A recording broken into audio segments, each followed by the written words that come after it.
It's indecent, it's immodest, it's vulgar. Those are very strong words. It's not tasteful. Did I stutter? I mean, I usually do, but I didn't stutter in that sentence. Let's be fair. 9.999 out of 10 times, when two people meet, both of them have had sex already. That's all well and good, but I still have the other F you in my head. And you have put that in there. This football Let's thing. pray before we shake nyash. Literally, that's what I'm not saying that the shaking of the nyash is wrong. There's a time and place for everything. Yeah, physically, if you do that, I have you marked, okay? Because what you're saying. Hold on. You have been marked. I'll tell you why I have you marked. Okay. Oh, this is juicy. Hold on. What does it mean when you say you have someone marked? I'm on to you. I'm on to you.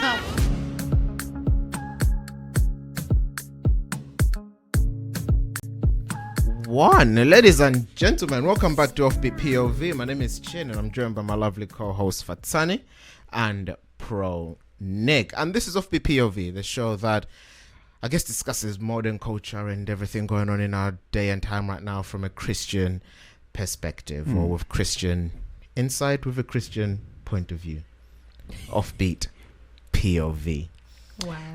If you're a first time listener, we hope you enjoy your listenings with us today. If you're a returning listener, then be sure to subscribe because you clearly liked something. So, you know, all that good stuff. All right, that's fine. So today we're going to start by In the World with Pro Nick. Pro Nick, what caught your eye this week? The introduction sounded like you're a pilot. You know how pilots like welcome you onto a flight? Oh, so it sounded professional is what you're saying. I said it sounded Wait, like a pilot. so who am I in the introduction? Am I like It's nothing to do with you. She's talking about my introduction. Yeah, but in your introduction you said In the World with Pro Nick. No, I think before that. She meant before that. She's right here. Can we just let her answer? No, that's what she No, I'm saying the way he did the introduction. You know, like when you get on a plane and the pilot like, so I today, see. Okay, ladies fine. and gentlemen. No, that's incorrect because when you get in a the plane, weather is- you never hear anything. You say 9:45. Thank you. Have a good flight. That's literally all you hear when you're in the plane. Nowadays they speak properly. All right, so let's kick it off. Based on your introduction, I think we should kick it off with that video that I sent you guys of the 5 ladies, girls, Okay, yes, graduates. yeah. You are a good girl, you go church weekly, but in the bed you're freaky. In the bed you're freaky. Oh, Kiki, you are a good girl, you go church weekly, but in the bed you're freaky. In the bed you're freaky. Now here's the thing. Obviously, we're living in a world where TikTok and shorts and whatnot are a very, very big thing. And what's a reason because of that are challenges, you know, certain dance challenges, that challenge, do that, you know. So that's why this caught my attention. Not much of, there isn't a lot of context there, but obviously it's portraying, you know, good sort of girls. We go to church, we are graduates, as the song suggests, but we in bed we are freaky, right?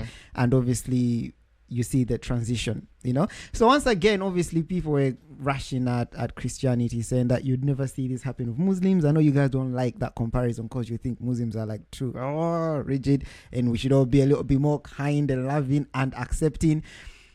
But then to what end? To what end? Is this okay? Okay, let me before I pose that question, let me put it this way. We grew up with himself.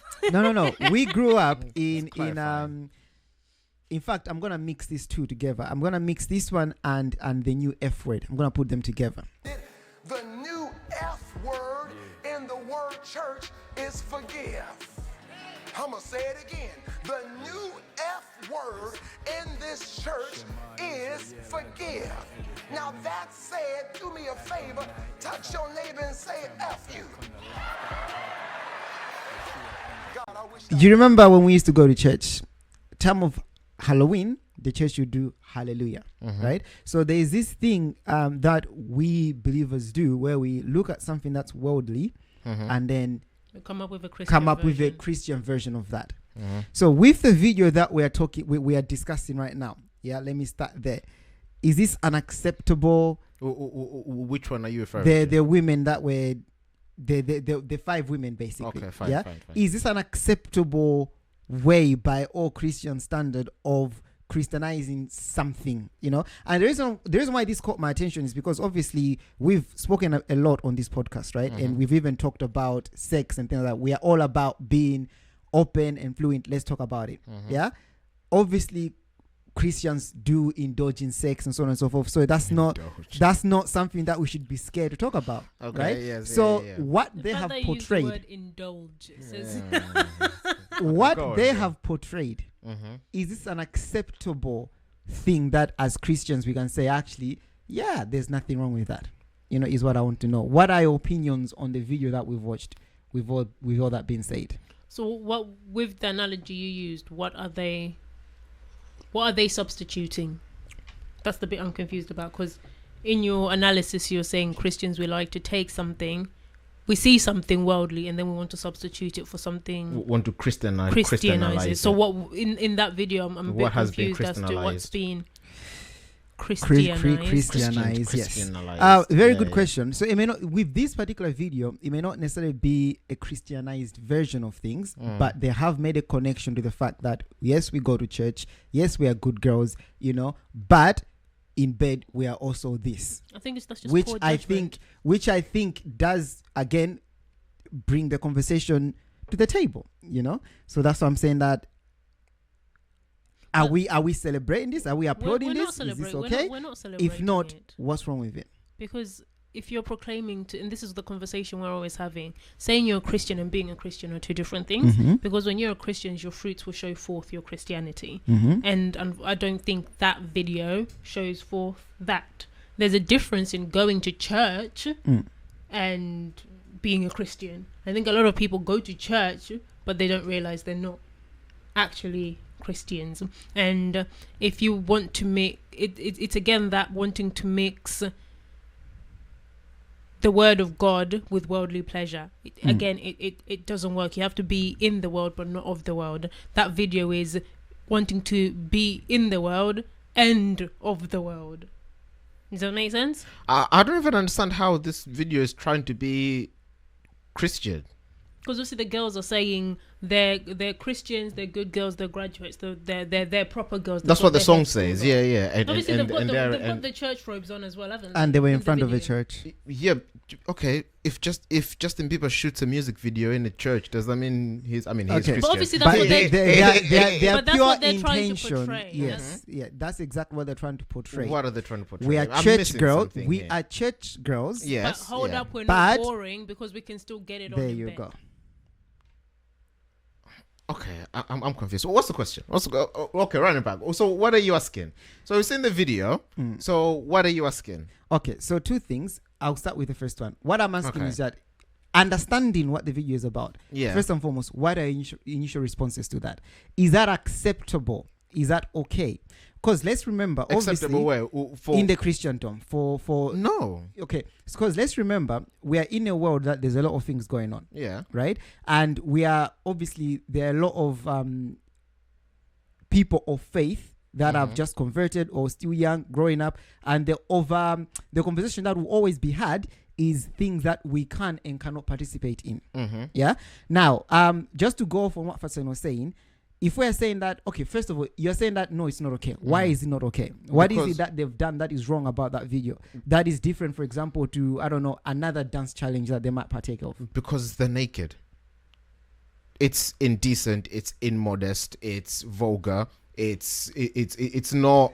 It's not. Those are very strong words. It's not tasteful. Did I stutter? I mean, I usually do, but I didn't stutter in that sentence. So if you ask me But did you just what's diss wrong with it, yourself? no, well, someone may say no, but you usually do. I usually do, but not in that sentence. So if you ask me what's wrong with it, that's what's wrong with it. It's not the fact that it's a challenge, because you can do a challenge. You can do the ice bucket challenge, pouring ice on yourself. Okay, cool, that's fine. What's wrong with that? It's different now if you decide to do the ice bucket challenge and you're in the nude. Yeah. That's a So bit mad. You've I taken it to mean, the next to step. answer your question, if the question is what they did okay from a Christian perspective, no, it's not. Can I ask you a question just off of that, the both of you? Yeah. Within a Christian, let's say, couple or community, just how far are we allowed to talk about the deeds of the bedroom, for example? So That's- again, going That's off. irrelevant. No, Because hold on. it's just that it's the next. Okay, It's the okay, next fine, question. Yeah, fine. I'm not Yeah. saying. Yeah, the reason why I'm saying that is because coming off of the video, Mm-hmm. if you were to take it and make it a conversation, it's like, oh yes, I'm a believer and whatnot. Imagine you're speaking to your partner or something like that. Mm-hmm. Oh, but I'm really, I don't know if I can say that, but I'm really good in bed, or I'm freak in bed, or I love having sex, or Well, if I'm you know, talking it's to an my partner, adventure. what's wrong They with should that? know. I should be I mean, having that conversation with my okay, If you hold have on. to disclaimer it to your partner, Okay, something hold is on. wrong. No, hold on. Okay, fine, fair enough. So let's rewind it a little bit. Maybe you are Okay. dating. Yeah. So maybe you are dating. How do you know? How do you know? Because you shouldn't have had that yet. Let's be fair. Let's be fair. How do we know? Is because unfortunately we are in a society where by the time we are getting unfortunately. married, People make choices. That's fine. We're not saying no, unfortunately. I'm saying the unfortunate is for me that unfortunately we are in that world. They're Okay, not saying fine, unfortunately. fine. Yeah. So let's be fair. 9.999 out of 10 times, okay. when two people meet, both of them have had sex already. Mm-hmm. Yeah. It's only a select few that will both be virgins, or one might be a virgin. Mm-hmm. Fair enough. So let's say they've had that sex. Last time we spoke about marriage and courting and dating, you know, you were throwing hard questions. You know, I don't know what people are discussing when they're dating and whatnot. Mm-hmm. One can say this is a fair discussion to be had. Is it possible to have it without being vulgar, distasteful, and all those Yeah, things? 100%. Absolutely. If so, how do you go about it? Can we call the beads by the beads? Can you I'll tell you talk how, about positions? I'll tell you how not to go about it by recording a TikTok video of yourself naked in bed in suggestive poses. That's definitely not how you go about it.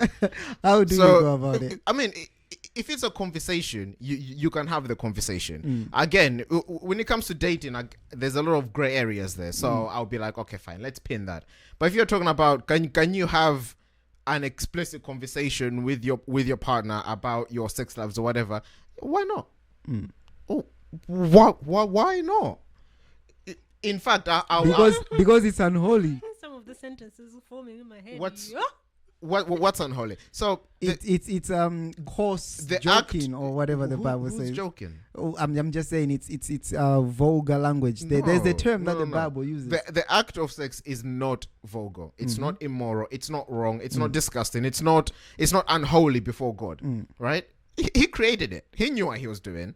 So there's nothing wrong in the act itself. The issue is when He even said be fruitful and multiply. So he's encouraging. he He's knew like, do he it, knew Lord. exactly what he meant when he said be No, he fruitful said and multiply loads. Yeah. No, but he knew exactly. So so there's nothing wrong with that. The issue is, of course, how we as humans now we've taken it and we've perverted it and the way we do it and practice and everything. That's what's wrong with it. So if your question is, can you have, I guess, discussions of that kind of nature with your partner? 100%. In fact, I'll go even as far as to say you can even have that kind of conversations with people not your partner, in terms of maybe like friends, family, or whatnot. You know, let's say you're discussing something. You know, you've got a problem or you're just talking. I don't know, but there's a way of doing it, and the way is not like that video. Or certain ways that we've seen. Maybe I people do might it finally online. get a yes from both of you. So should Christians be outraged by this kind of thing? Well, I Why mean, does it feel like your topics are to like? It's No, like you're trying to win. It's like you're in some kind of competition by yourself. I literally said maybe I might get a yes out of you. Now, obviously, maybe not outraged, but disappointed because Okay. I'm guessing the girls are of either Christians or Christian background. and if they are not, they're portraying Christendom. If they're not, So and they're portraying they are that, mocking Christianity in that's a fine. That's way. Fine. Not I'm okay mocking with per that. se, but they've misrepresented Christianity in a way. No, I mean, you can't have them misrepresent something you're not a part of. Yeah. Fair enough. Because Then mocking would be fitting. I'm okay with that. So for me, it's a disappointment if they are Christian girls. And if they are not, If it's they okay. if they're Do not what you Christian must. girls, it's listen. It's expected. belittle us. Okay, let me ask you a question. Yeah. So I watched that video, and let's say I'm like, you know what? I'm outraged by this. I'm fuming. Something has to be done. What am I doing? Sometimes it's not necessarily about the action that has to be done after. You remember is it Lamentations or somewhere? There's a verse that says, Ezekiel. Sorry, don't quote me. But there's a verse that says something to this extent: those that are weeping and mourning for the something. No. So sometimes I agree. No. I So agree with you. sometimes, I agree with you it's in just that about respect. the emotions. Yeah, no. Yeah, So it's not 100%. necessarily let's pick up guns and go shoot people, but it's about that That's emotions of polluted.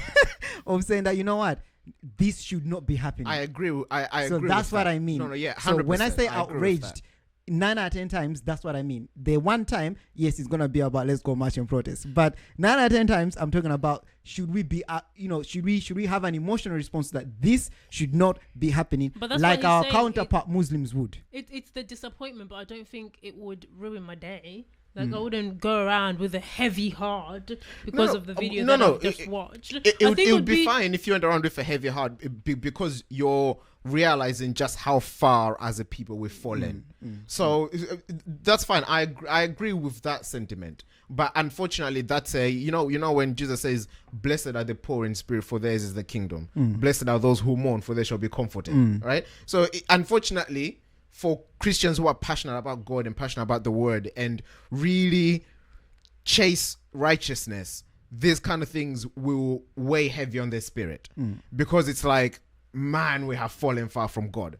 But unfortunately, that's a burden that we have to carry because we're not going to be like our cousins who go out and start, disturbing people's lives and, harassing them and in some extreme cases, killing them and stuff like that in order to defend their faith. That's not what the Christian faith calls for. Hold on, by our cousins, you... Our cousins from the East. Oh, I thought you actually meant our actual No. Hold on. What family news did I miss? No. What group am I on? No. Which group am I being kicked out of? Christians' cousins. Or half brothers, technically. Because I guess Ishmael and Isaac. Was it Isaac? Were half brothers? Who was Abraham's son? Yeah, Ishmael. Yeah, Ishmael and Isaac. Yeah, they're half brothers. So our half brothers, yeah. Okay. So, Call me Ishmael. with that on mind, I want to move on to the pastor that was preaching. Right? Again, this is not the first time we've seen something like this. Dramatized preaching, use of metaphors, similarities and whatnot. Again, with the world. Now, this is quite amusing because I don't want to say that there was nothing wrong with what he actually said. Maybe I can't say that. But what caught my attention was the reaction of the people and obviously what that did to the mind of the people, right? So, just for the listeners that haven't seen the video, obviously there's a pastor preaching who is saying to the people that the new F word is forgive, right? So obviously he's told people what he's talking about, but then he uses worldly language to say, turn to your neighbor and say F you. He's saying, I forgive you. Yeah. Which again is a core teaching of Christianity. That's fine. We have to forgive our neighbors. And some people do things to you that they don't know. Forgive them anyway. Yeah. So now obviously he goes on a little rant. Say F you to your brother. Say F you to your sister. Say F you to your neighbor. F you or F that. The first reaction or the reaction of the church, they are laughing. Yeah, they are laughing because what they've done is taken what we know FU to be and what the pastor is doing, and that's comical. This is just a very good preaching, isn't it? I mean, we've seen use of objects. This is the first time I think language is being called into question. Is there something wrong with that, or is that okay? Am I just being overly sensitive, or is that okay? I take slight issue in the fact that, firstly, I know Jesus used a lot of earthly things to make analogies. Plants and seeds. Earthly things. Animals. Okay, earthly things. My issue with this situation, I get what the pastor is trying to do. I get it. I think the message of forgiveness can just be taught plainly and simply, first and foremost. But secondly, I'm in church enjoying being in the presence of God. As soon as you say F you, unfortunately, the word F-U-C-K has now entered my mind unnecessarily. So you as the preacher up there, you've now planted that in my brain when it wasn't there before. Yes, I know now you're going to go on to say it's the new F-U is forgiveness. That's all well and good. But I still have the other F-U in my head. And you have put that in there. I was content. Not having it in my head. Like, just minding my own business, enjoying the word of God. So I get it. But then I think as well, imagine somebody coming into the church for the first time. And they've been impressed by the Spirit, and non-believer, they've just been impressed by the Spirit. Let me go. They walk in and the first thing they hear is F-U. Well, I mean, in context. No, but before you've heard the context, that's the first thing He you gave hear. the context first before going to the FU In Fatani's defense, do you remember what? Even if he gave the context, you haven't heard the context. You come into church. Why haven't you heard the context? Because I've just said you've just walked in and the first thing you hear is the FU. Okay. You happen to be walking in as people were going. I'm not defending the pastor, but in his defense, every time Pause. every time he did, You are not defending the pastor, yeah. but in his defense, on this point, yes, because he gave the he gave the summary about the forgiveness, so he made that clear. Then he said "fu," and then he said maybe a "fu" a few times, but then he made sure to emphasize he's talking about forgiveness. So okay, fine, you That's fine, okay, he fine, made- you he walk made in, sure- you're like, what's going on here? But then 10 seconds later, you'd be like, oh, okay. But that's then, what but he then means. already, as soon as you hear the FU, that word is now already in your brain. So I get it, but I think pastors still need to be. I'm not They disagreeing still with need that to point. be cautious. Yes, you want to preach a powerful message. You want to preach a message that sticks with people, but you also have to be cautious what nuances you're putting in using. people's brains. Because now there might be this. Someone might say, "Oh, that's very far fetched, Fasani." There might be a little girl or boy, 6, 7. They're listening to this message and they're thinking, FU, why is everybody like, why is FU the new? Oh, now they're gonna go type FU. Now they know what FU means when they didn't know. I'm just giving Far-fetched, Fatani. like I said, it's far fetched. No, But honestly. it's plausible. but as a pastor, you have to be I know. mindful at what other lingering things you might leave with people in your message. No, I agree with that point, and I do take issue with it as well. But I think for me, it's just how long he emphasized it for. I think if it was just a passing comment, maybe he said and then he said if it was just like a passing joke, like let's say he gave his forgiveness, blah blah blah, and then he said turn to your neighbor and say F you, and you then know, and then moved everybody on. ha and then moved on. I'd have been okay with that. I think my issue is that he lingered and he emphasized Because oh, he had F your because neighbor, he had F arrived your at thingy, the point That was of the the point. day. That was the creme de la evidently, creme. yeah. So that's my issue. If it was just a passing thing, I don't take issue with what he did because, like you both said, even Paul does it. You know, you take worldly things and you use that to communicate with the people you're talking to. But my issue is that because he lingered for so long, what Fatani was saying, it now, it was too much. It was too much. He lingered too long. If it was just a passing comment, I would have given him a pass. But he did linger too long. But at that point, you're definitely thinking about the word, and it's getting funny because say F to your neighbor, say F to your family, or the text all your exes and say F you. You know, obviously all those scenarios. People will be thinking, oh yeah, I do want to swear at my ex, and my ex will read that thinking I'm swearing at them, but it's forgiveness. So at that point it does become definitely grey to the black side, not grey to the white side. It's more grey to the So that's my issue. It went on for too long. Okay. Yeah, we agree with you today. Is it? He's so proud of We're on your himself. side. I want to move on to this one. Now, this one is very sensitive for me because in recent years, I've come off to the mentality of not everything needs to start with a prayer. Is what I'm arriving at. Now, that doesn't take... I'm not trying to take God out of things. I just think sometimes there's a time and place, right? Now, the game kicking off, Argentina and Canada, I think it was. I think it was part of the Euros. Group A. Not Euros. Yeah? Argentina and Canada are not in the Euros. Sorry, it wasn't. It's the Copa. Listen, Yeah, I that's think what it was. That's what it was. Something about listen. I let him. the American. I guess the western I let side him. of the world I let version of him the put Euros. put Canada in Europe. Listen, It's fine. I didn't even Yeah. know that was happening. I just knew football was happening. That was the Yeah. Euros. I didn't even know that was happening. But obviously, it is recent. Whatever the equivalent of theirs is. Yes. you know, So right, they opened up with a prayer. Now, last time I held myself back from commenting on Candice Owens' interview with Piers Morgan, where during the interview, the conversation led to a point where she was saying that I just want people to declare that Jesus is Lord. Yeah, it doesn't matter who they are, it doesn't matter what they believe, it doesn't matter what it is. What she's after is people just to say Jesus is the king. Sorry, Jesus is king. Yeah, or something like that. Which is a sentiment that she shares with a few people on the platform. You know, and I'm sitting thinking, well, the Bible just does say that every knee shall bow, but that's at the point whether you're saved or not. it's not gonna be you are saved or worshiping God. It's gonna be involuntary. Yeah, that time is not now. For me, my stance is that if you're gonna proclaim Jesus is King, you're doing that from a converted understanding point of view. Otherwise, we have no business to be forcing people to say Jesus is King. My question is simple. In your opinion, what happened at this football game? Yeah, knowing that there were thousands and thousands of people there, not all of them were believers. We don't even know what they believed. You know, I mean, first and foremost, kudos to the guy. I think he did what he believed in, whether it was forcing people or whatnot. That much, I say respect to that.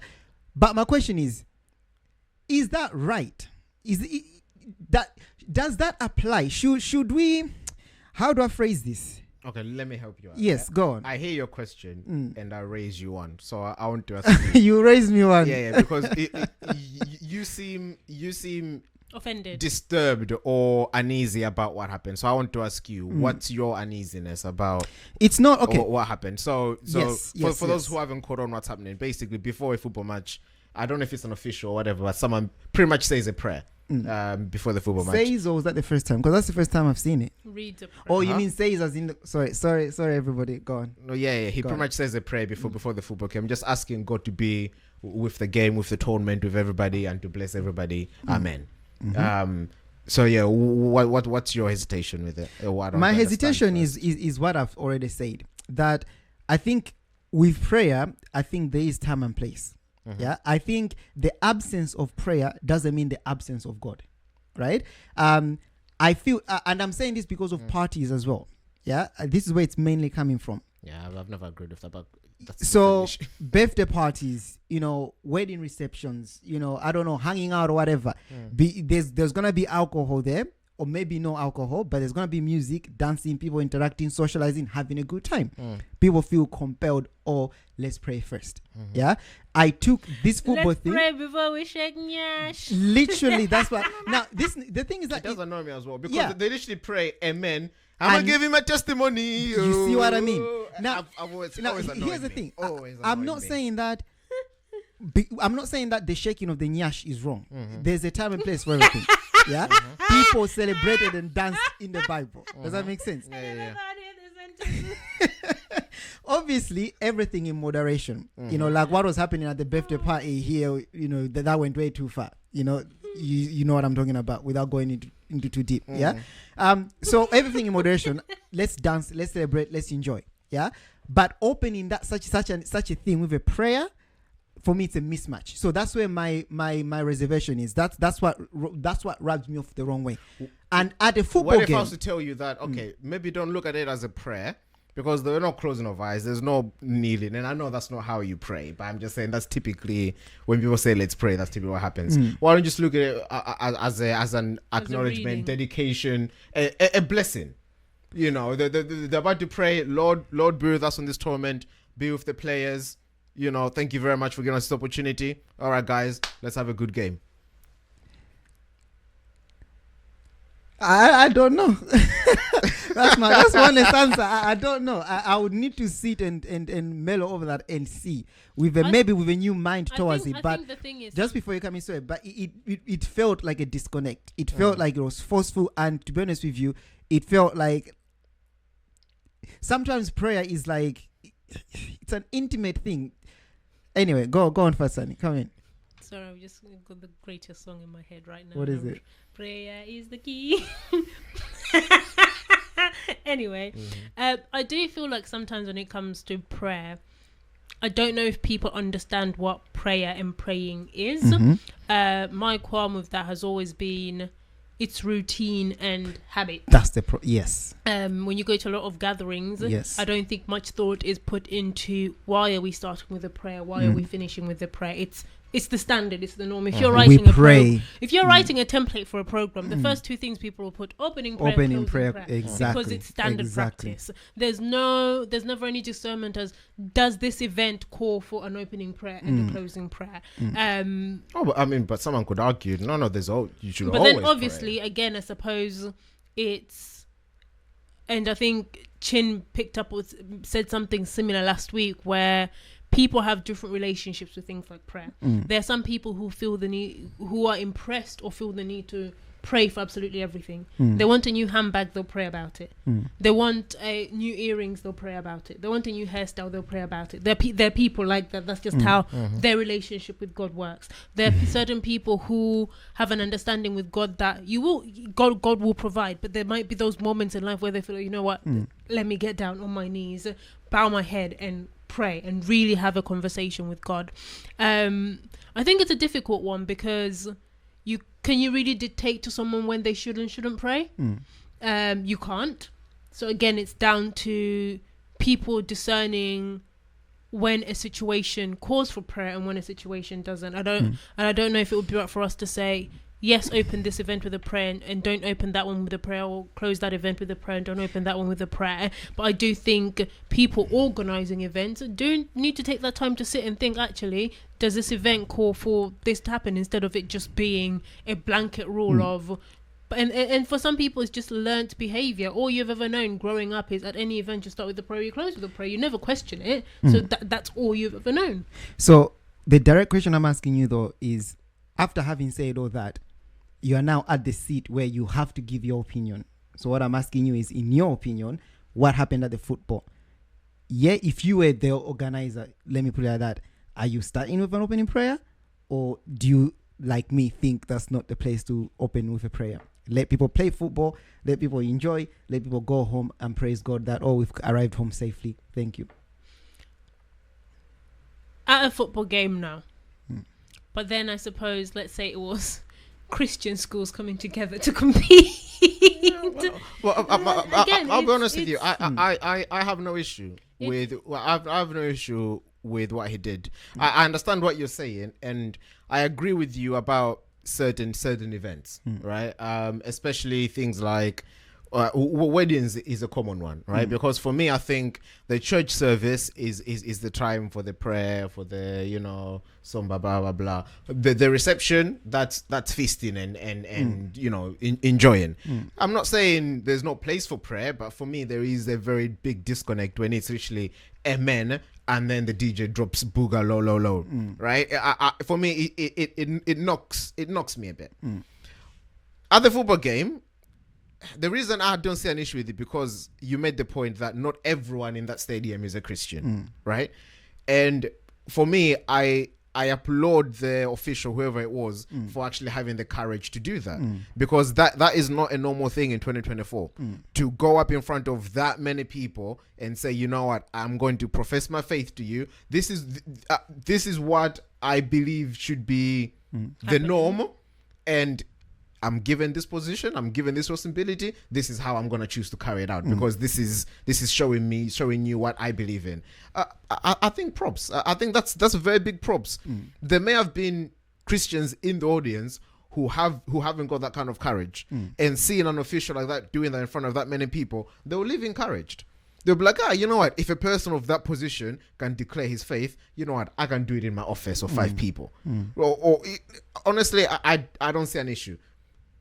For him, I don't know if that was his thinking, but I think it could actually be a very good witness moment, because I don't think they do that every single game. It's not a tradition like what we're talking about. It's not like they fall into a routine where they just do it out of mindlessness. No, he actively made the decision to do that in front of that many people. I think he witnessed. I think in that moment he witnessed for his faith and for Jesus, and consequently, he's encouraged a lot of Christians to stand up and be bold.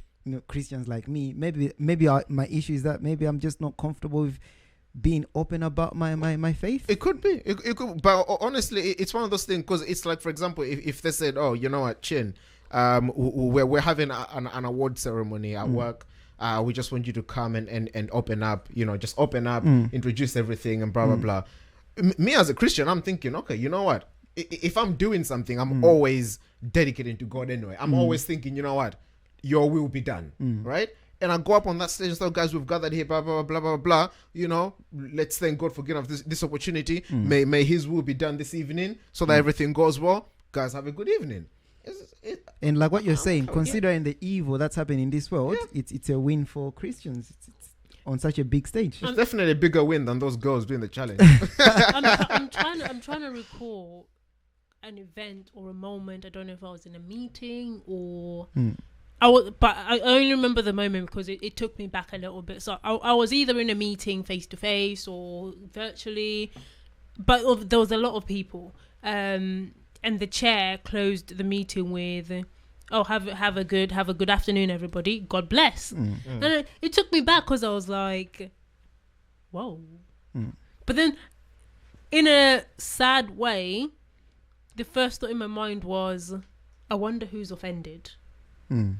Which now that I Right. reflect on, and I'm like, it was more like, "Ooh, she's brave." Because how many it was a people? woman. Yeah. I was okay. like, "Ooh, she's brave."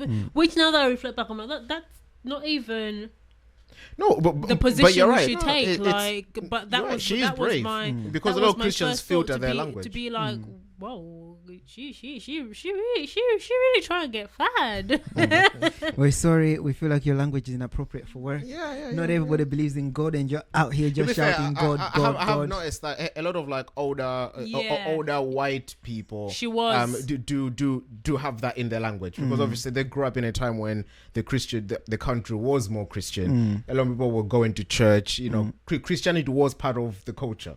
So for them, things like God bless or bless you or stuff like that, it's just part of their vernacular.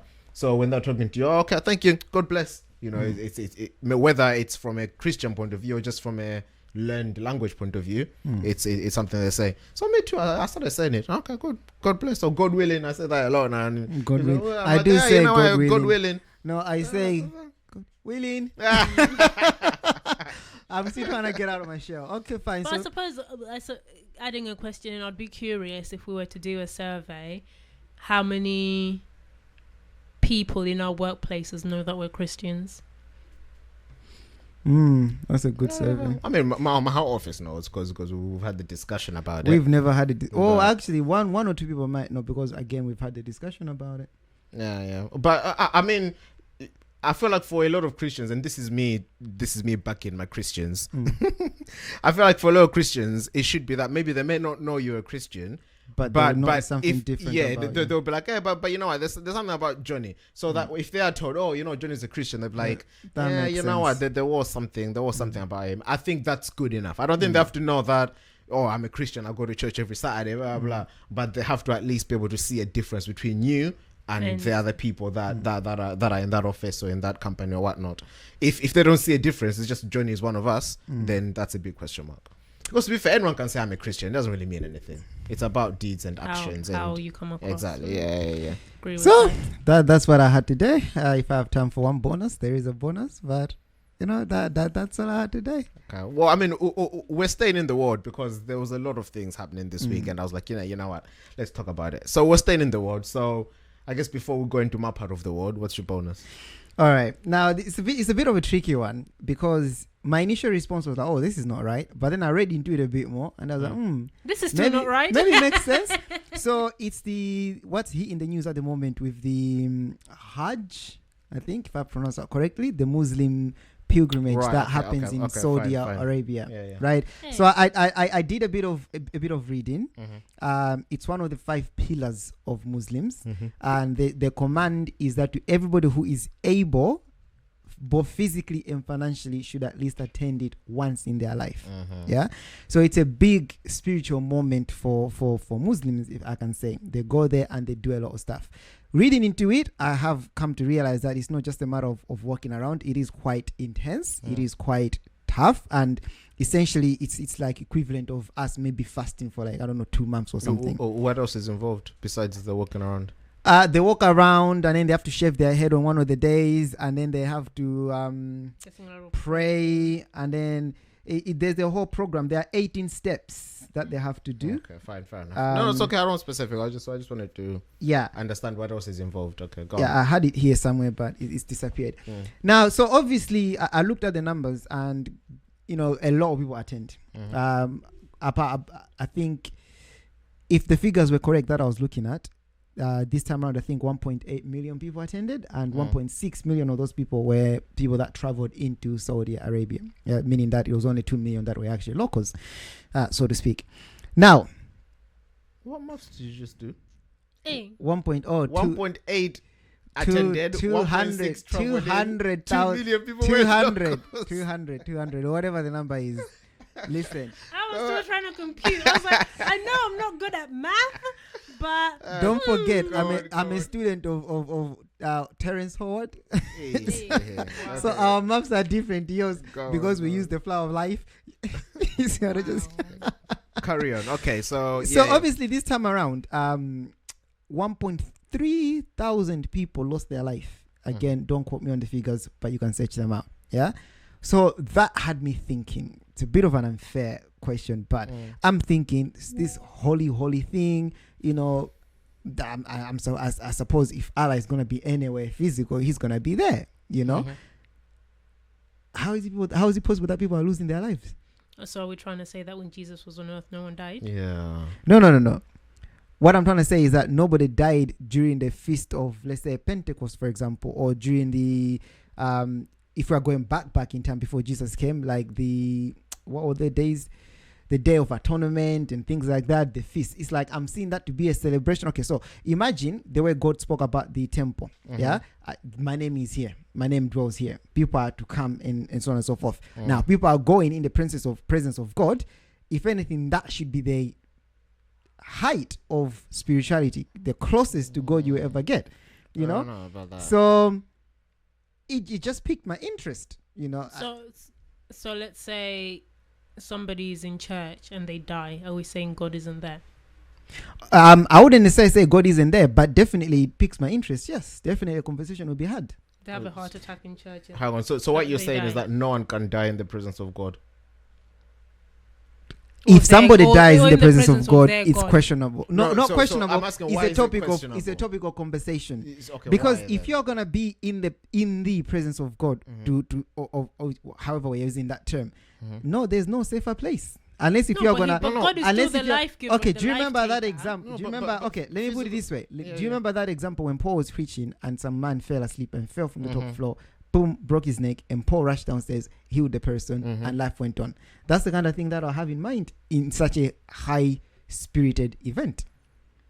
I wouldn't think that's a place for people to be dying. No, but that's a very good example you gave. The guy did die. But he came back to life. These people are not coming back to life. The reason he lived is because a prophet of God was there who was able to raise him from the dead. But the fact is, he was there with Paul and all other believers studying. He got tired physically. He fell out the window and died. And came back to life. You know, he just didn't come back to life. He was raised back to life. So what? Granted, that's fine. That's granted. But yes, I accept your that. whole point of saying no, people shouldn't be dying in the presence of God, which is wild to me, because that means no Christian should ever die. Because we're continually in His presence, are we not? For we have come onto Mount Zion, into the holy city of the living God. We're continually in His presence. I mean, we should never die. We're not talking about Christians. We're talking about Muslims and their physical place where they go physically. If you do that, I have you marked, okay? Because what you're saying. Hold on. You have me marked. I'll tell you why I have you marked. Okay. Oh, this is juicy. What does it mean when you say you have someone marked? I'm on to you.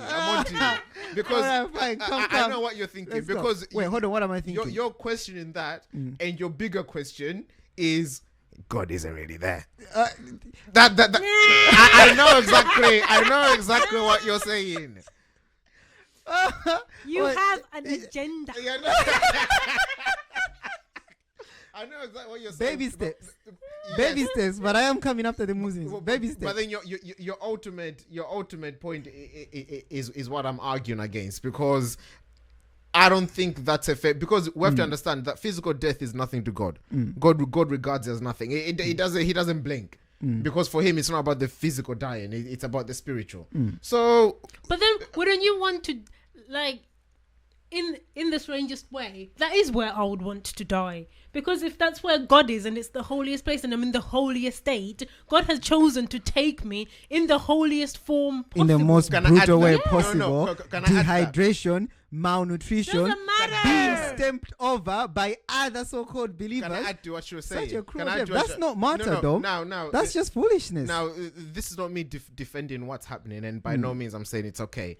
But when I first heard about it, I was like, you know what? Someone could just be like, you know what? That's the cost of belief. That's the cost of your faith. Because obviously you've gone there because you believe that you must do this for your faith. You must do this. So you go there. It happens to be one of the hottest summers on record, whatever it is. And that's the cost of your faith. Now, I'm not saying that's okay. I'm not saying I'm not advocating for that. But I'm saying someone could view it like that. Because if you tell someone, oh, no, don't go Saudi Arabia. You know, it's really hot. You're going to die of it. They'll be like, you know what? If that's my portion. Yeah, my God tells if me the I Lord have to wills go. it. Exactly. My God tells me I have to go. If that's what it is, that's what it is. And if we look at Christians or the patriarchs of the Bible, I think we should take the same attitude. If God says go, yeah, but they're shooting each other. It's like walk through the battlefield. You walk. All right. If you get shot, right. you get shot. Right. Now, having said that, obviously, if they can prevent it, then obviously I think it's good. I think they were going on spraying people with water and stuff like that. In all fairness, they did say that a large 80% of those that died were unregistered marchers, and some of them used unregistered routes. So it's almost like they have specific routes where they have people giving out water and stuff like that.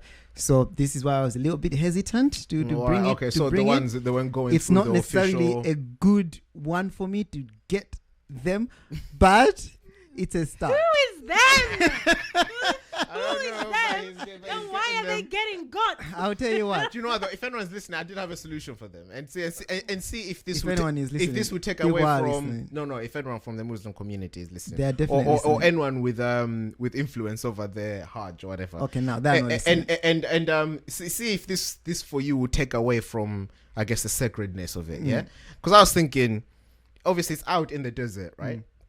And obviously build a dome over it. No, I think it's too big of a space to build a dome. But I was thinking you can get like drones. You can get like drones in the sky. Obviously, attach like sheets or something, and then just drones can be flying around providing shade for the bottom thing. But then I was like, do you think that wouldn't take away from not really, the sacredness of? I don't think the sacredness is be under direct heat of the sun. I think it's the act itself. So if they can cool people down and still do that, I think that would be fine. Because when I said, I was like, that would be a very good use of technology and drones.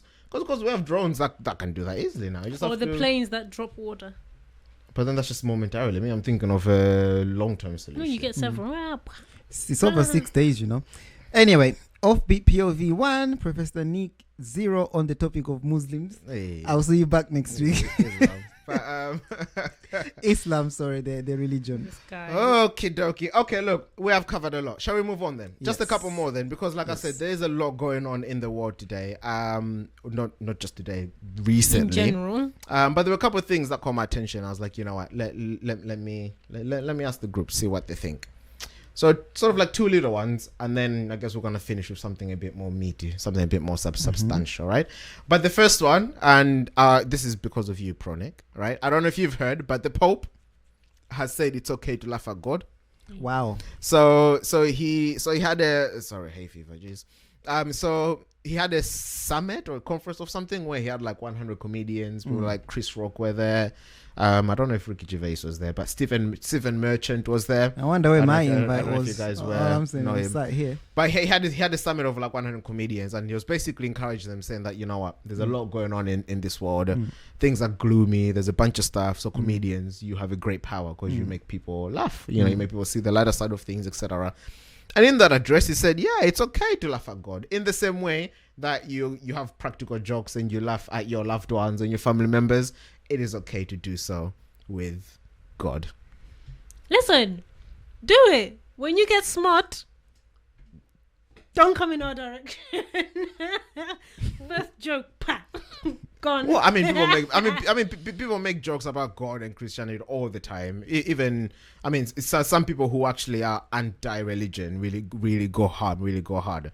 So it's not a new thing. I guess what caught my attention is the fact that the Pope, which is, for intents and purposes, the head of the Christian image, because he's the head of the Catholic Church and they're the biggest Christian denomination. He's saying, he's almost like condoning it. I think I'd and want then to understand a vicar sort of came out, Evika, who's also a comedian, he's like, oh yeah, the Pope is right. Well, of course we can laugh at God. I think I would want to understand what that means a little bit more, because there's a difference between joking and mocking. I think the line can be thin. We know God's a comedian. There's some stories. Do we? There's some stories in the Bible when you're like, yeah, no, this guy is actually a comedian.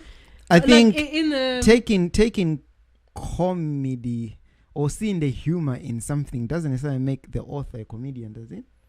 Because I don't think God is a comedian at all. God is humorous. He has a sense of humor. God has a sense of humor. I think you would have to give me specific reasons. Hang on. I mean, examples. Who created love? God. Who created anger? God. Who created laughter? Who created humor? God. Can you? So that makes him a comedian. Everything a man is in the image of God. So if man has the ability to be humorous, to find things funny, to bring light to a dark situation. Let me shorten it like this. Do we have an experience to hand or in mind or vaguely know of experience where we can read and say that, oh yeah, God was trying to be funny here? No. When I always say God is a comedian as a summary, but when I say that, I'm not saying he's out in the Bible making jokes. So I think that's what I meant when I say that just because we take humorous things out of the writings doesn't mean we can say God is a comedian. I think that's what I was trying to say. There are certain situations we will read where as humans we will think this is a bit comical. What was happening here? And we will enjoy and we will laugh. Yeah. But I don't think I would be able to sit and say that Do you God is think a God comedian. has a sense of humor?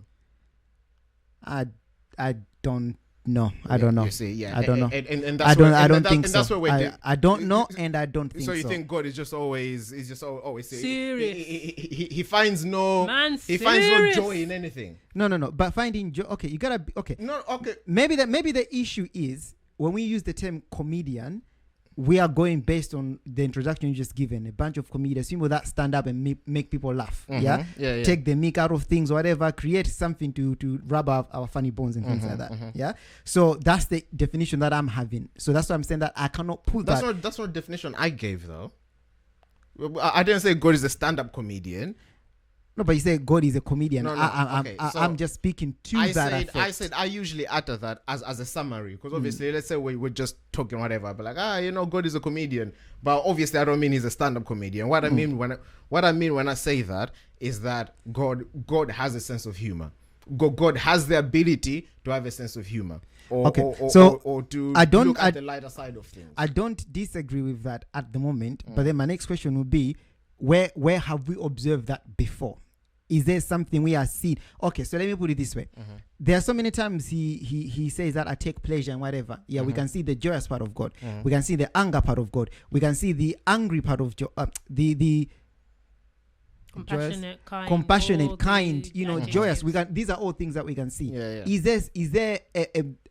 Is there something we can see where we are seeing the humorous part of God? Well, I mean, I don't know if you're after a specific experience. If you are, I'm gonna have to think about it. Or in whatever way you can portray it to me biblically. So forget about specific experience. Yeah. And I'm not talking about where God, for example, has caused Absalom to die by having his hair caught in the thing. And then people are like, oh, that's funny. That's us finding I'm talking about direct God's that's us finding it interaction or actions that are humorous, where he intended humor, if I can say where that. He intended humor. Yes. Because we are saying he's got a sense of humor, isn't it? So just like there's parts where he intended love, intended joy, compassion. Okay. Is there an intention of? If you're on the story, I'm gonna have to think of one. Okay. But what I can say is that Jesus attended a wedding. That doesn't. And all I'm saying is that if you want to make me believe that he was there at the wedding, stoosh, not laughing, not enjoying, not having a good time, then I'll say fine. I would say I cannot buy that. Even provided I cannot buy that. I'm sorry, I cannot buy that. Okay, but I know there's no text, so I'm not gonna die on that hill. If you want to tell me that, I'll say okay, that's fair enough. If that's how you want to view it, that's fine. That's not how I'll view it in that he obviously we're talking about Jesus. Someone can say, oh yeah, but he was man, he was a human. Okay, that's a whole different discussion. But what I would say is that yes, while he walked on earth, that was is a that is human, the discussion I was going to go down. In which case, he was us. He was man. Yes. In which case, 100%. I think he had a sense of humor. So if we're talking about Jesus, even though it's not written, can I sit here and say that there was never once a time when Jesus sat with his disciples and they were laughing about something? Although it's not written, I also cannot say that no, it never happened. But remember, the statement we're saying that God has a sense of humor. So I guess maybe we need to define what we're talking about when we say God, because I'm thinking God up in heaven right now. I'm not thinking Jesus when he was walking on the earth. I'm not thinking Jesus when he was interacting with children or women or his apostles, or I'm not thinking Jesus when he was growing up with Joseph as supposedly father and Mary as mother. I'm not thinking that. If we are thinking that, which is a Jesus that attended the wedding, the show that you got me to watch, The Chosen, portrayed him in a very, very nice light, I think. You know, they're laughing and whatnot, dancing with people, which I would say, yes, he did. Just like people never think about this, but Jesus had to go to the toilet. Jesus was pooping, he was peeing, he was showering, he was bathing, because he was in that moment, he was in the body that is man. So he had all those feelings, and that's why he is our role model in a way, in the sense that he had the flesh and he conquered it, by the Spirit of God. So if we're talking about that, there are a lot of things that are not written that we're going to agree on. So you would have to correct, because when you're saying God, that's where you would have to correct me. So, but let's continue. We are more or less on the same page. So let's go. It was in Psalms. A verse in Psalms. I was one against Googling verses because I was out of context. That's the thing. I would say it's a hit and miss. It's a hit and miss. Yeah, of course. No, it always isn't there. But you read there, because sometimes when you're talking to someone and they wake up a verse and they read it, it's like, my friend, that verse is completely out of context. Like, just go up a few verses, you see something different. The verse was correct. Always said it's found a verse in Psalms. What does it say? So don't crucify me. This sounds like the whole atheist situation. Yeah, at the dinner table. In your opinion, with the friend that you found. I think being an atheist is a ridiculous mentality. I thought you said it, my opinion. What does the verse say, Fatan? Sorry, my app is doing strange things. Anyway, all things being said, we are going to be on the same page, I think. Well, let's see what happens as we proceed. Yeah, because even if we're talking because the question if we're talking about God the Father, I would be 100% confident in saying he has a sense of humor. How that manifests, how it is, I don't know. But all I know is that everything man is in the image of God. So if we have the ability to love, it's because God can love. If we have the ability to have mercy, it's because God has mercy. If we have the ability to laugh or to find things funny, I think it's because God has the ability to, or rather, he gave it to us. I think gave it to us. So I would be more confident. But then why would you be confident saying he gave it to us, but that he hasn't got it? Okay, I wouldn't necessarily. What's wrong with you picturing God having a sense of humor? There's nothing wrong with me picturing God having a sense of humor. You have something wrong but with I'm it. a stickler of why are we saying what we're saying, and anything that is speculation or just I think, for me, I might get on board of it. But I will never. Let us make man in our own image, in our own likeness. He made. Okay, so someone is going to take that verse and say that God has got a physical body in heaven because we have bodies. So there's a lot of understanding that needs to be had with that verse. You just can't say that and say that, therefore God has got a sense of humor. I don't think so. We need to understand what God meant when he was saying man in our image. What is that image? That's a whole discussion. You see? Similarly, when man was being made, man was made with the ability to sin. That's why man fell. So are we saying that God has got the ability to sin? So there are a lot of nuances you'd have to go into. You see? Okay. I thought you said you found the verse. She read up a few verses. I said I saw a verse and I read the context. In fact, I actually showed a video this week of a pastor who was trying to justify his riches. I think people were complaining that, you've got private jets, you've got mansions, blah, blah, blah. He's like, God gave me this, he blessed me. In fact, look at this verse. And it was actually a Psalms verse, Psalms 46 or something. And the verse says, do not be afraid when his house is made exceedingly rich, or his riches are extended or something. So I think he'll sit next to his wife or something, and he's like, okay, read that in the Amplified. And the Amplified said, the wife was like, well, in the Amplified it says, do not be afraid if an ungodly man becomes rich and his house is made. Because why would you not be like, babe. He said reading the Amplified. She's like, well, it says do not be afraid of ungodly men. He's like, oh yeah. You could see he was trying to style it out. But he got caught. No, but God laughed. There's a lot of verses where God's laughing at people. Really? Yeah. Like in Job, obviously we know the story of Job and what's that sentence about. So like in Job, this is Psalms 37. It says, the Lord laughs at him because he sees that his day is coming. But, again, context, is that laugh at him like ha ha ha ha, or is that saying that laughing at him as in pitying him? Look at him. It's almost like storing up goods in your storehouse. How do you know that your life is not demanded of you tonight? I don't think we can use that in the humorous sense. There's a lot of verses about laughter, but obviously we haven't got time to dig into them and look at context. But when it comes to laughter, it's actually mentioned a lot in the Bible. So I just wouldn't use it in the context of God is a comedian. That's the I mean, thing. if you're understanding a stand-up comedian, I would be with you. But if you're saying I wouldn't use God as a comedian, as in he has no sense of humor, I think that's where we part ways. But I think we'll pin that's not what we part ways on the fact that at the moment, as things are at the moment, me personally, I cannot think of situations where that humor has come through. So I would be saying it, but with no evidence. Now that doesn't mean that it's not there. It just means that it's a learning step for me. Right. Okay. So let's go back to what the Pope was saying. Now Yes. we're not talking about God having a sense of humor. Well, I guess maybe in his head he's thinking that God is gonna laugh humor. it off. So yes. so therefore it's but okay. the focal point therefore is, it's okay to can laugh at him. we? Yeah. But his point is that it is okay in a sense. He's giving comedians a free pass to, I guess, mock God, make jokes about God. To be fair though, he does caveat to say warns them to stay away from jokes that could offend or that could offend or cause the spirit to grieve, discomfort. I don't know if it's discomfort or something to Christians. So if I was defending myself, okay, he does put a caveat to say it's not okay, everything goes. But I think he's just saying it's okay, I guess, to make jokes about God. So, what about that? Yeah. So let's.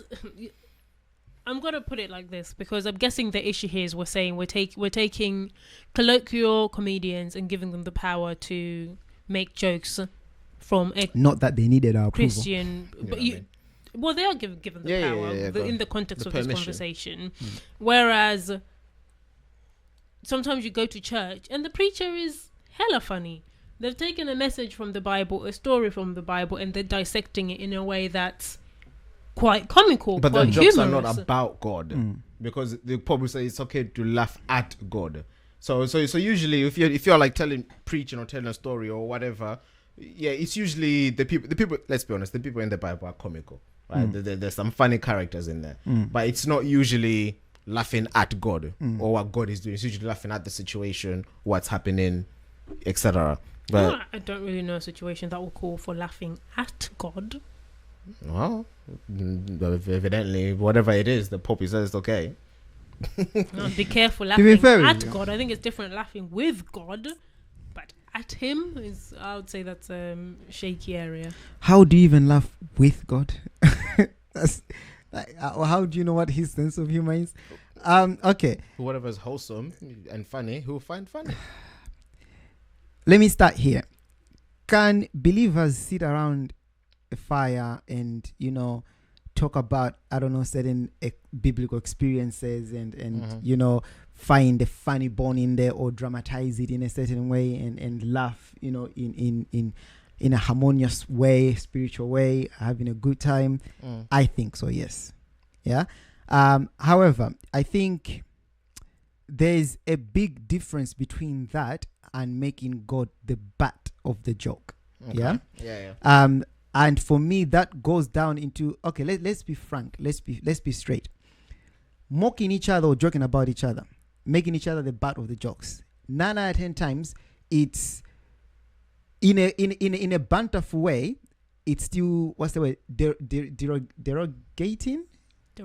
Derogatory. Yeah, it's about finding. We love using words we don't know how to say on this. That's the only one I could think about. Exactly. Some words communicate what you want to say perfectly. Exactly. You're not familiar with them. I'll do something. I don't know. I'll do something. You know, Fatsan is gonna find a hole in what I've done. Something that's gonna make the whole thing laugh, and now everyone is laughing at me because of what I've done. Everyone is having a good time. You know. Besides you. Besides me, because at that particular moment I'm the butt of the joke. Yeah. Now I'm thinking, take that and then put God on that chair. Yeah. You've really de-reverenced God. You've really brought him down, you know, and that for me does not suit what God, the God that is presented in the Bible.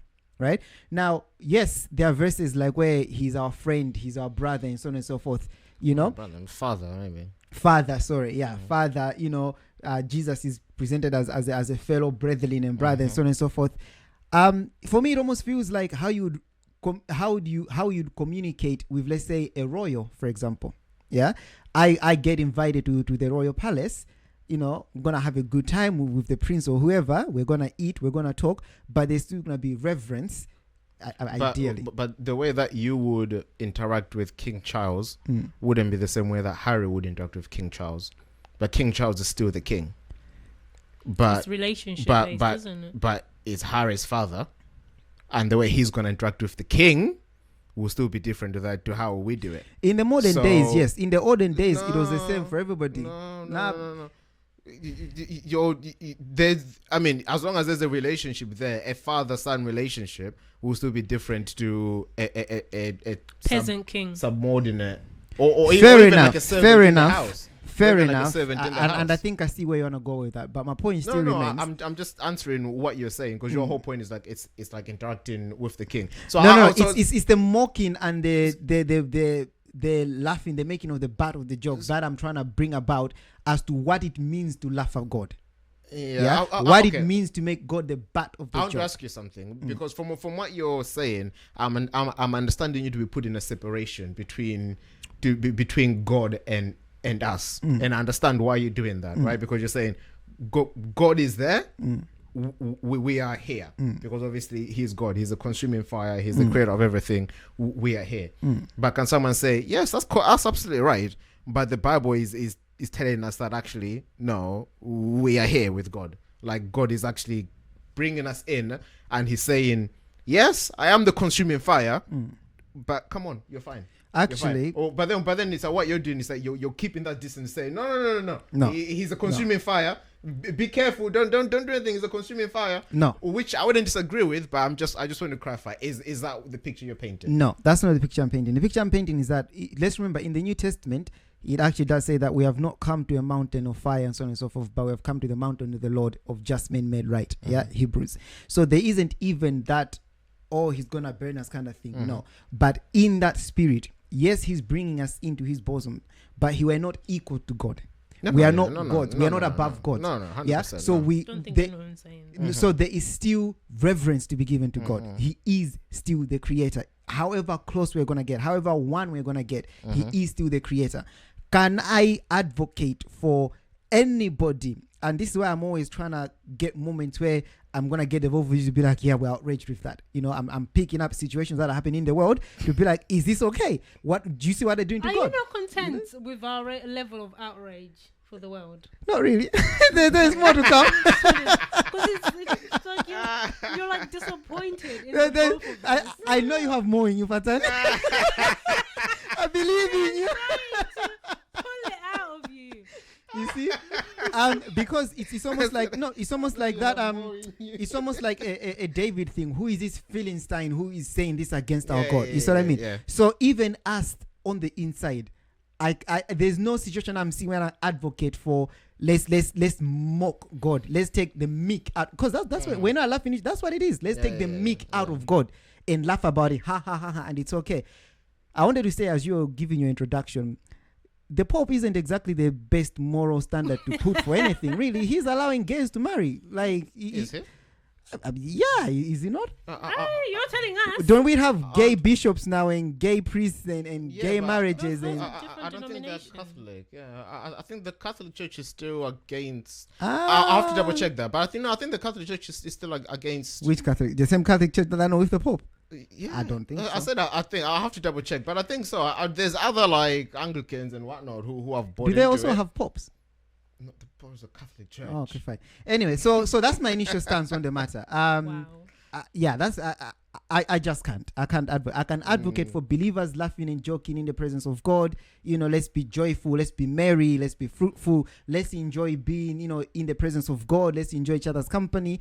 I cannot advocate for us taking the mickey out of God, which is what joking is. When we really look at it. Well, I mean, I don't know if I agree that joking is about taking the mickey out of someone. I mean, why isn't it just taking the mick? No, or the mickey. It's either or. You take your pick. I'm taking mickey. Wait, were you questioning the word? Yeah, the word. Yeah. Oh, so you're questioning Mickey versus Mick? Yeah. Oh, okay, fine. Or taking the Mikey. Yeah. So I don't think that's all jokes. I think that's an aspect of jokes or a branch, a category of jokes. But I don't think all jokes are about taking the mickey out of someone or so. Let me. However, having said that, I don't disagree with your summary about. With your summary about, I don't know why he phrased it laughing at God. Maybe if he was to phrase it differently, I'll be on board. Yeah, so I don't know about that. I think it's okay to let's say. Do you know the image I have in my head? It's so stupid, honestly. Like people just standing pointing.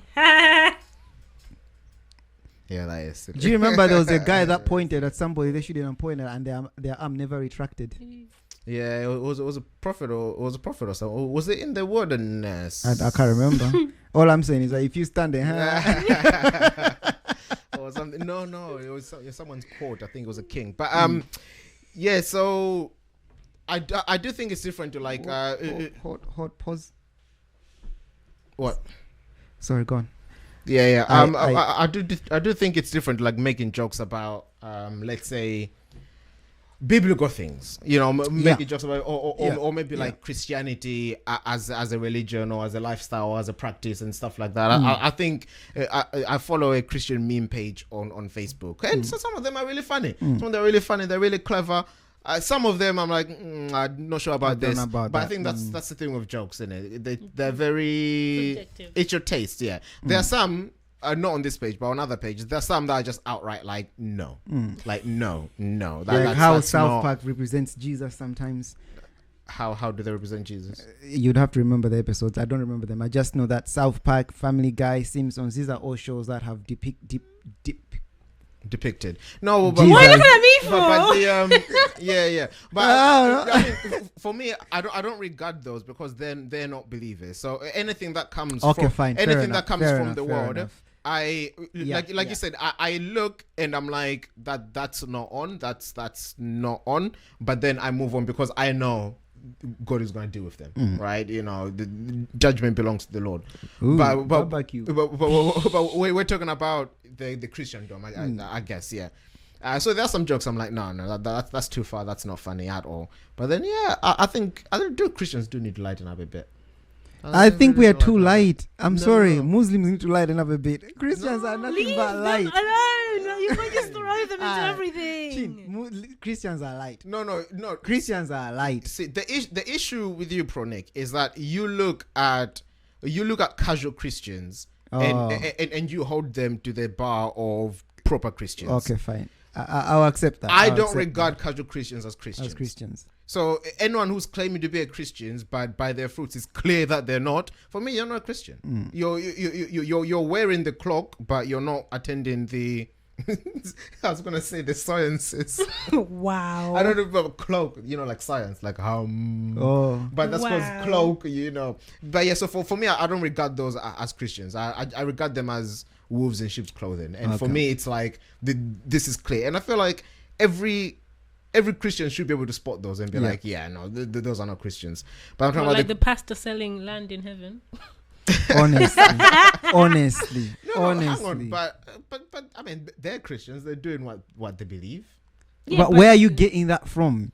Where do you wake up and say that? Oh, God spoke to me. You open the word and it says, "I go to prepare a place for you. Yeah. Like Yeah, he's going. he's to prepare a going to And prepare. then- a Where does it place. say that John No, has no. to start selling? After he's prepared the place, he has told this pastor the place is now ready. Start selling auctioning the them land. out. Yes. Guys, I don't understand what the issue is here. You know, I'm just mad that you haven't bought your plot in heaven. The No, plots we're are just finished mad now. that I'm not gonna be able to afford the plot. Heaven was more or less kept. Now I have to pay to get there. Yeah. No. But to be fair, with that, I think it just shows that people want to be led. People want to be led. People want to be told We were built and stuff like with that. a desire to worship and follow. Yeah, it's just that unfortunately you get people like that who I don't know if he's sincere. Nah, I don't think you can be sincere. I don't think you can read He's the making same, money Yeah, I don't think you can read the same Bible and come to that sincere conclusion. with the I don't spirit think- You leading say that, but people have been eating grass. People have been doing all Yeah, sorts. no. I mean, there Give are me some, because No, no. we were designed to follow. I have heard of some absurd things, but I can understand the logic behind them. Like I can understand You eating where glass. I can understand where they got, like how they got there. Like, you know, if I read some passages or whatever, I can understand how they got there. Tell me, I'm not saying it's right. I'm not saying it's justified, but sometimes I understand how they got there. But with the selling plots in heaven, An example just popped into my mind. how about the pastor that was sleeping with his congregation so that they can be fertile? so that they can be fertile. That's understandable as well. I You are don't know barren. about that one. If you sleep with a man of God, it's gonna open you up. Yeah, but where are you getting that from? No, The I same don't know place they about got the eating of the grass, the same place where that one got the selling of the land, the same place what they get all these weird things that they come up with. I'm just supporting you, saying that there are a lot of things that can't be explained. that. No. This one, okay. The ones I'm talking about. So, for example, let's say I heard, you know, there are a lot of Christian movements or things that, let's say, when they start, they end up like going in a secluded place. Like they get their own plot of land, they build like a gated community, and they just become like, that's how cults start, innit? Like the big cults. I can understand that. Because what they're doing is they're reading, they're You're a chosen believing, they're saying, generation, yeah, a you know royal what, priesthood. we need to separate ourselves from this. We need to. I can understand that, so that they have their own thing. They can go by their own laws, understandings, bring up their children the way they want their children to be brought up and stuff like that. You know, control their food. I can understand that. They have their worship days. You know, before when we started following the Jewish worship days. That was tough in the modern working world, because one day you need Tuesday off, then Thursday off, then Friday off. What's easier, guys? Let's move to Wales. Let's buy a plot of land. We'll worship freely. You do that, I can understand. So that's what I mean. There's certain things I can understand. How they The got other to the things, conclusion. the other things, I'm like, but guy, I don't know how You got lost me there. I'm like, I don't know how you got there. Okay, all right, that's fine. So laughing at God, the Pope says it's fine. Honestly, yeah. Offbeat POV says nah. Yeah, no. But that's the Pope. So from the Pope, then I want to move on to. Okay, this is the more substantial one, but it's gonna start off as not substantial, but it is. And we're gonna have to come to a close, so we're gonna have to move quickly, right? Okay. So this is the video. I don't know if it was one of you that sent it to me. I don't know, but basically, they're in church. There's a sermon going on, and the sister is just saying, "My brother is catching shots because the pastor is talking." Was it the one you sent me? Yeah. Because the pastor is talking about piercing and long hair, and the brother has a piercing and long hair. So. You are not here to be disrespectful to your parents. You are not here to pick your ears and your yay. You are not here to do your hair like a yay. The Spirit of God comes upon you.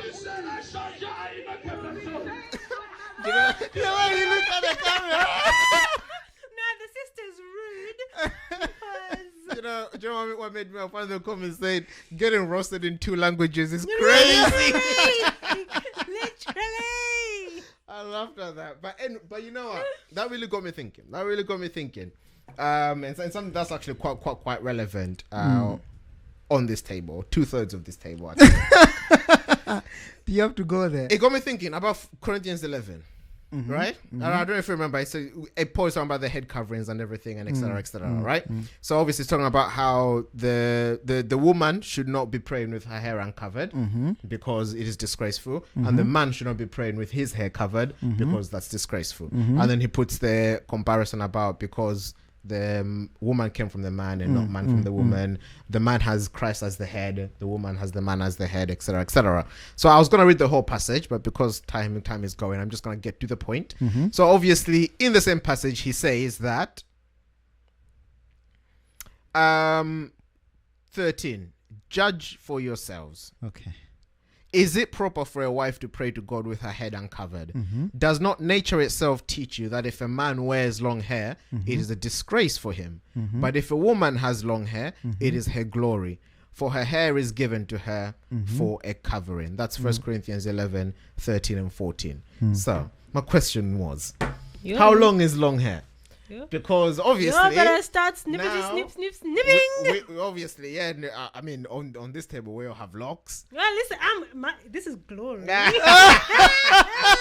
don't know about you, but this is glory. So obviously, so yeah. How long is long? Because remember when I was considering getting locks, one of my biggest conditions were I checked. I was like, can you trim them to keep them short?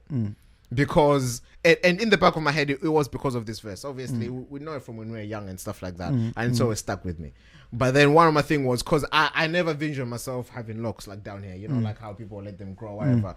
For me that was never an option. So for me it was, can I trim them to keep them a certain length? If I can't, this is not happening. I found out I could. I was like, okay, cool, fine.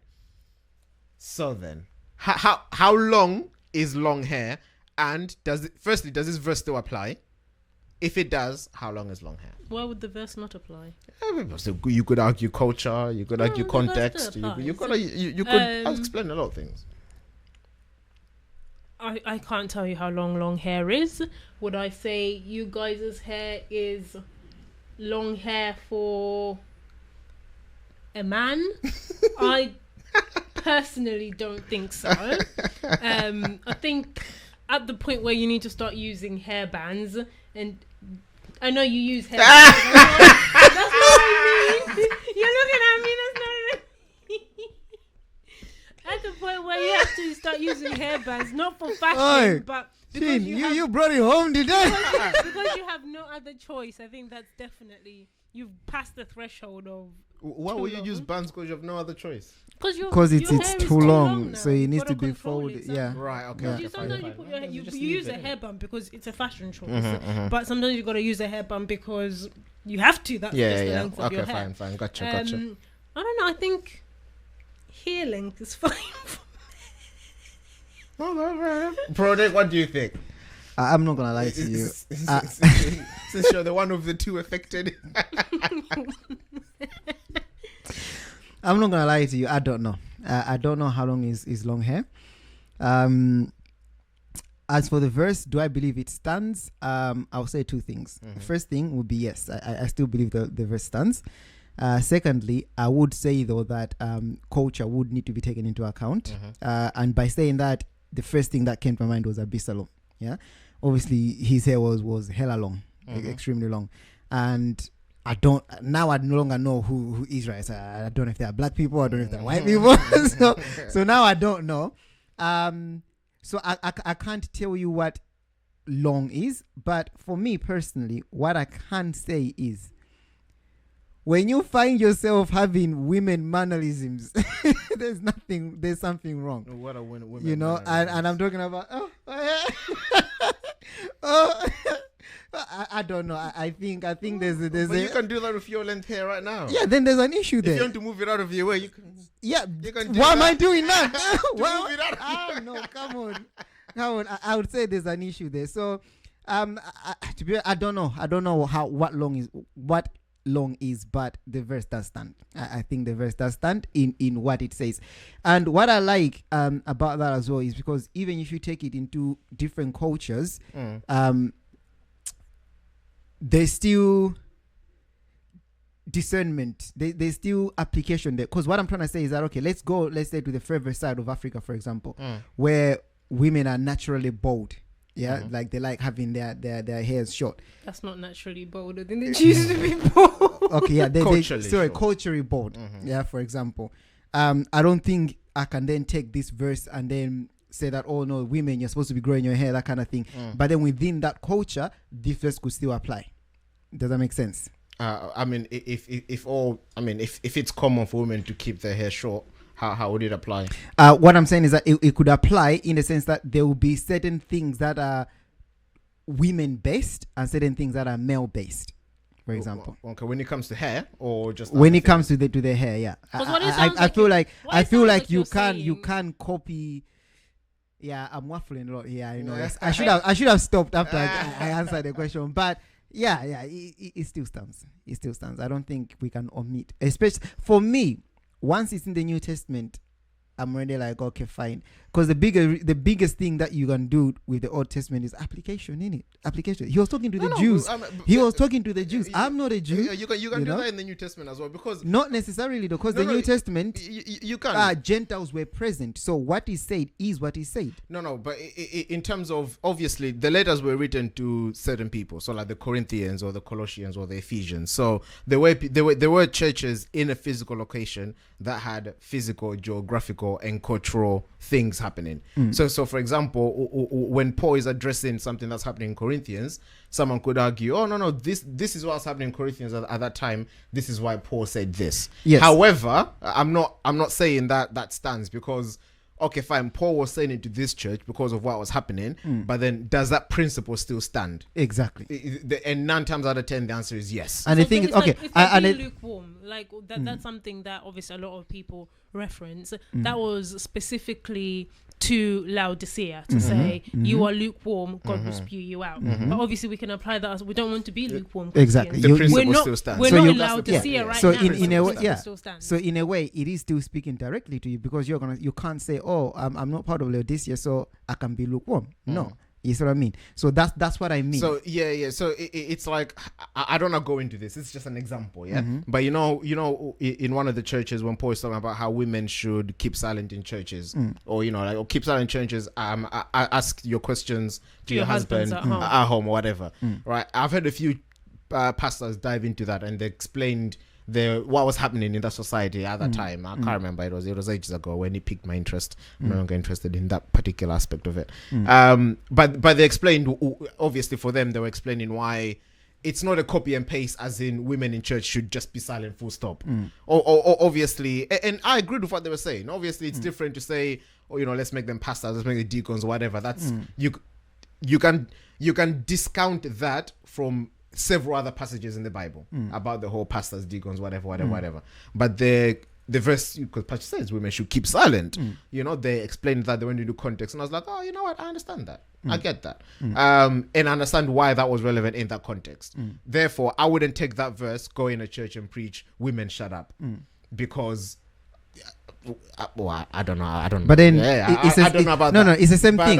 What I'm saying is that if your particular congregation or gathering started exhibiting the same things that were happening in that particular church, then that would also apply. You see? Because if we are applying everything, so in that situation, then you can take that verse as if it's directly speaking to you. Okay, fine. You see? Fine. It's always going to be about, okay, what is it that the apostle or the Spirit was addressing? If we are exhibiting those same attribute on traits and whatnot, then it's speaking to us. It's for us. Fair enough. But yes, okay. So let's go back to the question. So you said you don't know what I don't know what so too you long think is. I really don't. The verse stands. I do believe the verse But you stands. don't know what long is. Yes. So how are you gonna know when you've crossed the threshold if you don't know what long is? I guess that's why we're having this discussion. Exactly. Yeah. Exactly. I'm gonna know now because we're having it. So you can tell me, so- our listeners can tell me.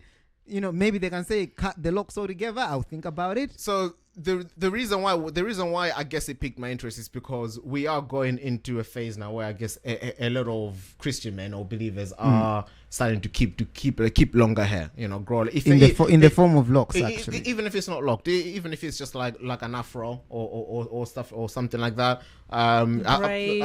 Braids. If people even do braids, Yeah, that looks hella weird. But some people do the cane rose where it hangs. and Yeah. stuff like that. So we are now in a culture where it is, I guess, that's common, and I think that's why it stood out to me, because like, hang on,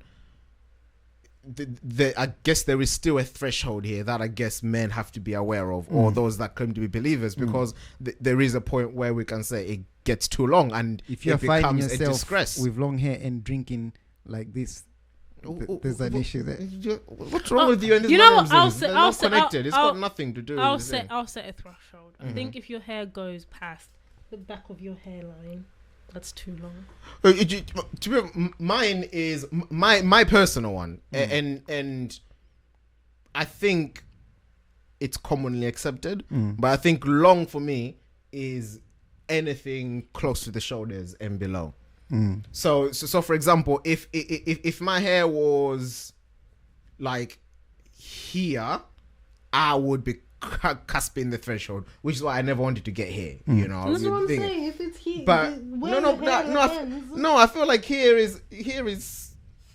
But basically, for me, too long. my hair should stay on my head.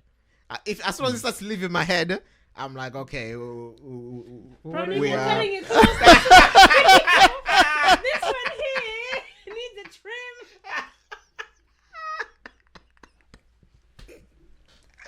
You're Solomon Gomorrah right now. This one. No, okay. Listen, we are laughing, but the reason I thought it was important is because it's one of those verses where it's like, listen, if we as believers say this verse still stands and the principle of this verse is relevant, which I think it would be, because the whole context is talking about man and woman, Yeah. their positions, their differences, their glory, their approaches to God, which I guess we can all agree that still stands, right?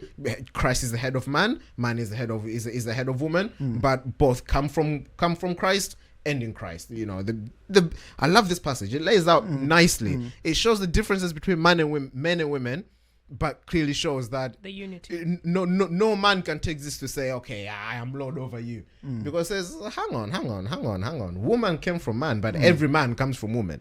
It's listen, God has everything covered. But the point is, so if we're saying it's relevant,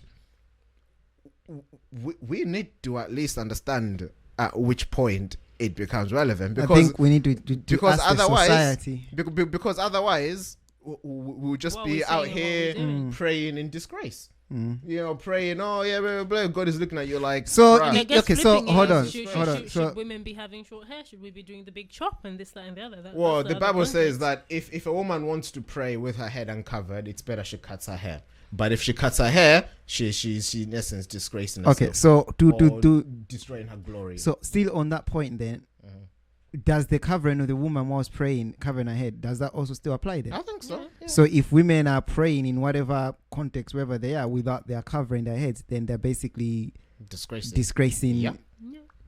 And you know, I heard someone put this in a very interesting way that I found Which is interesting. before you hang say on, that interesting thing, I'm which is trying very to weird, think because how to put it. there's not a single church that I know of now in the mainstream, or people that are going with these apostles and whatnot. Nobody covers their head. They've somehow managed to explain it away. How have they done that? There's another question. There should be an to be fair, explanation. So, yeah, some people put it down to context, and culture. They say it was a cultural thing. So Because if it was a cultural thing for that, then the hair thing was a cultural thing as well. the people that make an argument for cultural thing of that, they do make an argument for their cultural hair So thing. do they make an argument for man over woman culture as well? I don't know. You said You it. go I ask don't know. Yeah, I'm gonna have to leave that with me. I'll tell you next week. I don't know, but probably. I don't know. But what was I gonna say? Oh yeah, someone put it in an interesting way. They said, what did they say? They said being naked in public is a disgrace, but being naked in your own house is not a disgrace. Or there was another good one as well. They put something. So what are they trying to say? So if you are in public, pray with your hair covering. If you are in your house, you can pray without it covered. Basically, because a lot of people argue about how, how can leaving my hair out be a disgrace, blah blah. They're trying to argue as in, how does that make sense? By trying to say that something that's normal in one setting can be a disgrace in another setting. So, for example, a woman having her hair uncovered is fine if she's going about her normal business, but when it comes to pray, God is telling you cover Cover it. your hair. Because if you don't, it's a disgrace. It's not to say that there's anything wrong with your hair or there's nothing wrong with you showing your hair. You know how like our half brothers, the ones you like very much, you know, some of them believe that a woman has to be covered all the time. You know, but they're like, no, God is Again, not can saying we be that. specific when we're talking about these relationships? Because now I'm thinking, which half brothers have I missed now? Religion wise, I've got it. It made sense. Eventually. Are you just trying to shame our father some more No. on air? yeah. So I really like the way they put that, because you know, it is to say that something that's acceptable in one context could be a disgrace or dishonorable in another context. Dishonorable. But there's nothing wrong. There's nothing inherently wrong with the thing itself. So there's nothing inherently wrong with a woman having her head uncovered or a man covering his head. But when it comes to praying, God is saying, man, take off your hat. Woman, cover your hair. For lack of a better word. But yeah, so I found that interesting. I found that very relevant. And I think for any believers, us included, who believes and who is keeping long hair, I think it's definitely something to consider. And of course, if they are convicted otherwise, and that maybe they have an explanation doesn't apply anymore, we'll be interested to hear why. And we'll take it from there. But after that, was interesting. All right, guys, we're gonna have to wrap up. But just before we do, I just want to play you this video, because coming off the conversation about men and women, you know, there's a lot of discourse right now in modern culture about the roles of man and woman. You know, there's one movement that says, oh, men and women are the same, there's no difference, blah blah blah, we're all humans, live and let live, feminism, humanism, rock on. Live and let die. And then obviously there's another extreme, which I guess is called the red pill or the black pill, one of the pills, where it's like, oh, you know, man is this, woman is this, blah, blah, blah. And either sides always sound a bit stupid to me sometimes, depending on what they say. They both have valid points. They both sort of miss it. I don't know how I came across this video, but I feel like it perfectly summarized it for me. And I was like, this is such a great analogy. This is so good that I was like, this covers everything. And I want to see what you guys think. Born at the top of the mountain. Men are born. When you're listening. Women are born at the top of the mountain. Men are born in the valleys around it. A man is judged on how high he climbs. A woman is judged on how far she falls. Men have much to gain. Women have much to lose. A man has to prove his worth. A woman has to preserve her worth. Oof. Masculinity is built. Oof. And femininity is preserved. Oof. Right? Spot on. President. Right? I don't know what, but president. I was like, I was like, he just nailed it. It's very, very, very good. No additions. 100%. That's what it is. None whatsoever. All right, ladies and gentlemen, we're going to bring it to an end here. We've been here for a while. We hope you enjoyed your stay with us. Everything that we've discussed, all the clips we mentioned and everything else will be found in our show notes below. So if you want to check out any of the articles or videos that we spoke of, do so. Find us on Offbeat POV Instagram, also on Facebook, Offbeat POV Society. We're here on YouTube and all good You almost finished well. When you've been speaking for a Almost while, finished. you know, I was like, is he gonna make it today? and find us on all good podcast outlets. But until next week, ladies and gentlemen, my name is Chin. I'm joined by Pro Nick and Fatani. Stay offbeat. Bye.